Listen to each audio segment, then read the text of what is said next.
The challenge came out of nowhere. The Sands Hotel, Copa Room, Las Vegas. February 1963, midnight show.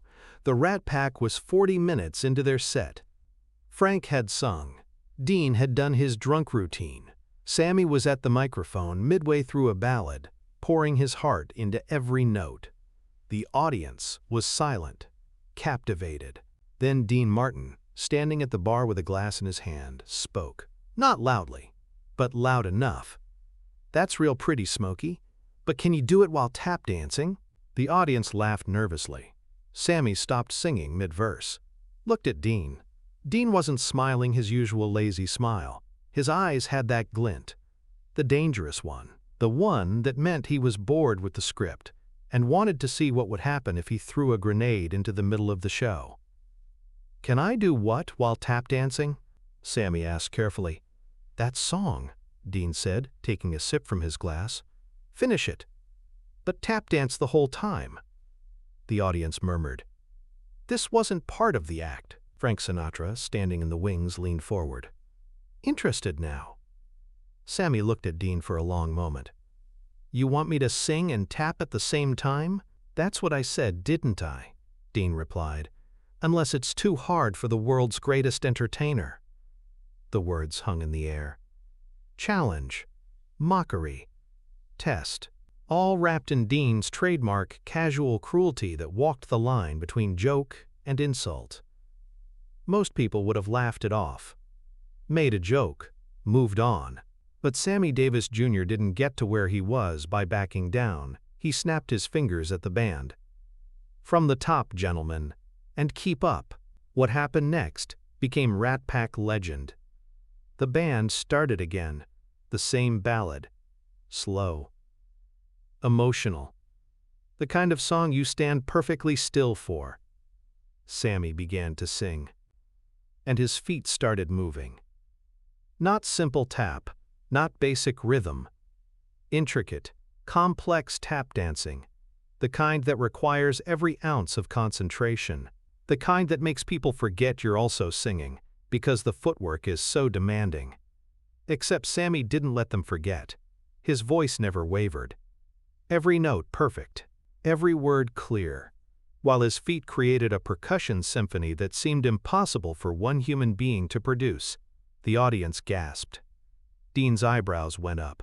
He hadn't expected this. Sammy wasn't just meeting the challenge, he was obliterating it. But Dean Martin didn't get to be Dean Martin by giving up easily. He walked onto the stage, stood next to Sammy. "Real impressive, Smokey. But can you do it backwards?" The audience erupted, half laughing, half shocked. Sammy didn't miss a beat. Literally. He started tap dancing backwards, still singing. Still perfect. Frank walked out from the wings now. He knew what was happening. This wasn't hazing anymore. This was war. And it was about to get legendary.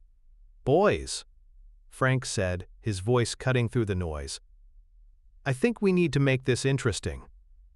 He looked at Dean. "You think Sammy can't handle a challenge? Let's give him a real one." Frank snapped his fingers at the orchestra leader. "Medley. 5 songs, no breaks. And Sammy has to tap through all of them while singing lead." The orchestra leader's face went pale. "Mr. Sinatra, that's physically impossible." "Did I ask if it was possible?" Frank said. "I asked if you could play it." He turned to Sammy. "What do you say, Charlie? You game?" Sammy stopped dancing, breathing hard now, sweat already soaking through his shirt. He could bow out, make a joke, no one would blame him. Or he could show these two legends exactly why he was Sammy Davis Jr. "5 songs?" Sammy said. "5 songs," Frank confirmed. Sammy smiled. That dangerous smile, the one that meant someone was about to get educated. "Make it 6, and Dean has to sing harmony on the last one." The audience went insane. Dean's face showed surprise, then respect, then that competitive fire that had been sleeping behind the drunk act. "You got yourself a deal, Smokey." They shook hands. And the greatest impromptu performance in Rat Pack history began. The band launched into the first song, up-tempo, fast, demanding. Sammy sang, danced, his feet moving so quickly they blurred. 1 minute in, and the audience was on their feet. 2 minutes, and people were crying. 3 minutes, and grown men were shaking their heads in disbelief. Into the second song without stopping. Sammy's breathing was getting labored, sweat flying off him with every movement. But his voice never cracked. His feet never missed. Dean watched from the side, no longer smiling, watching like a man witnessing something he'd never seen before. Third song, ballad. The hardest one. Because now Sammy had to make his feet gentle while keeping them moving, had to make the tap dancing complement the emotion instead of overpowering it. He did it. The audience was weeping now. Openly. Fourth song. Sammy's shirt was transparent with sweat. His legs had to be screaming. But he kept going. Fifth song. He stumbled. Just slightly. One tap off rhythm. The audience gasped. But Sammy recovered in the next beat, turned the stumble into a spin, made it look intentional. Frank looked at Dean. Dean nodded. Sixth song. The finale. Dean walked onto the stage, grabbed a microphone, and as Sammy sang and danced, Dean sang harmony. Not mockingly, not as a joke, as a brother, supporting, complimenting, honoring. The two voices blended. Sammy's feet created the rhythm section. Dean's voice added the depth.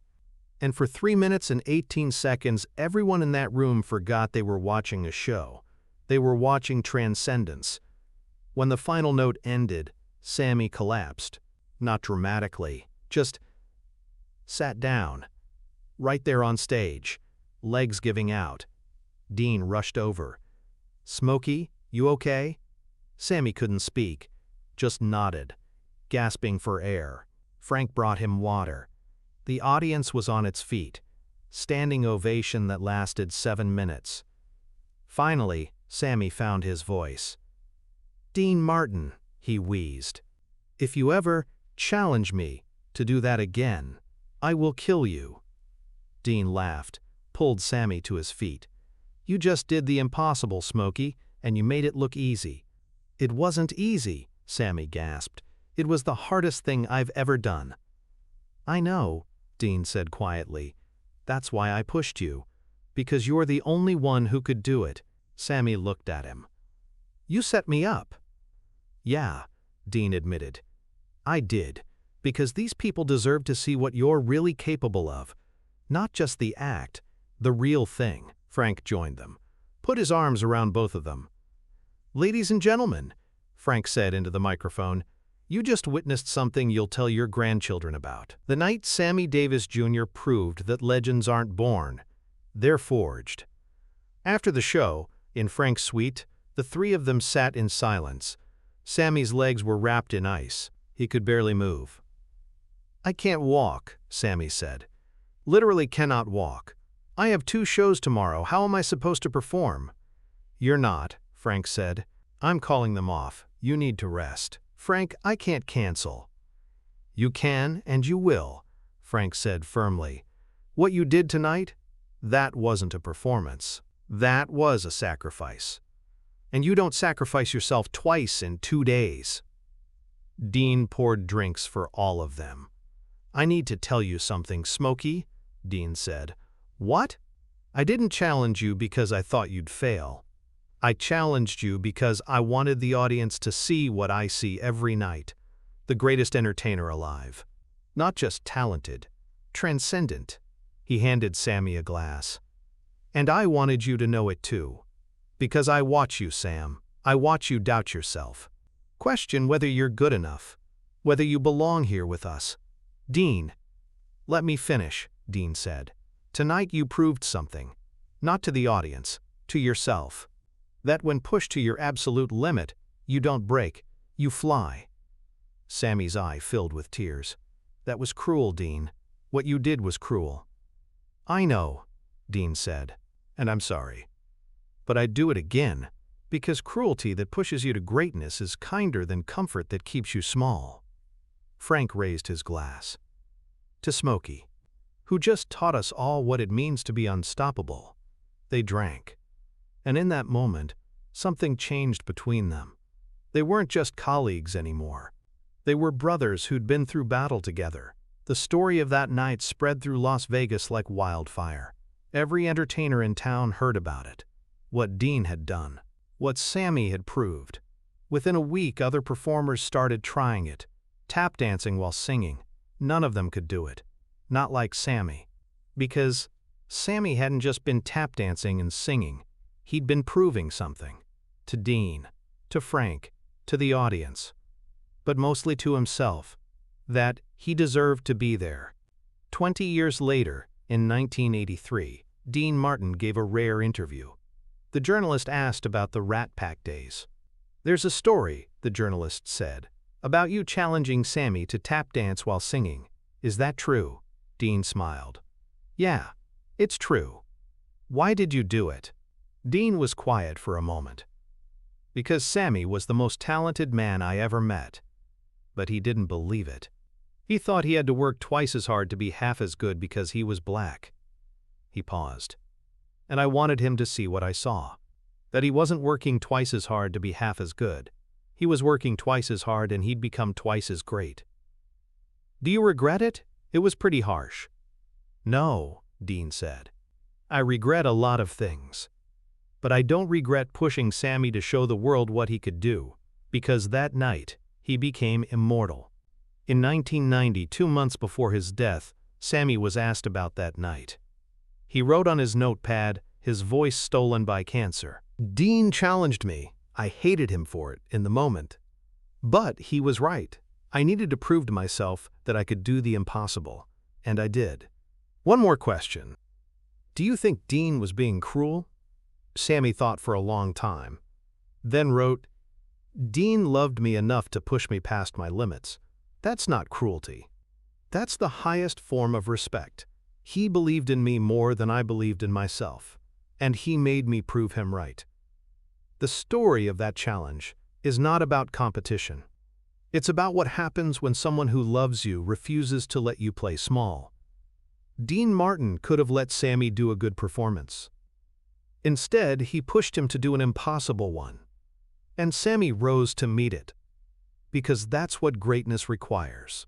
Not comfort, not encouragement, but someone who loves you enough to say, "I know what you're capable of. Now prove it." Somewhere in Las Vegas, in a showroom that no longer exists, a man danced and sang simultaneously for 6 songs, and changed what everyone thought was possible.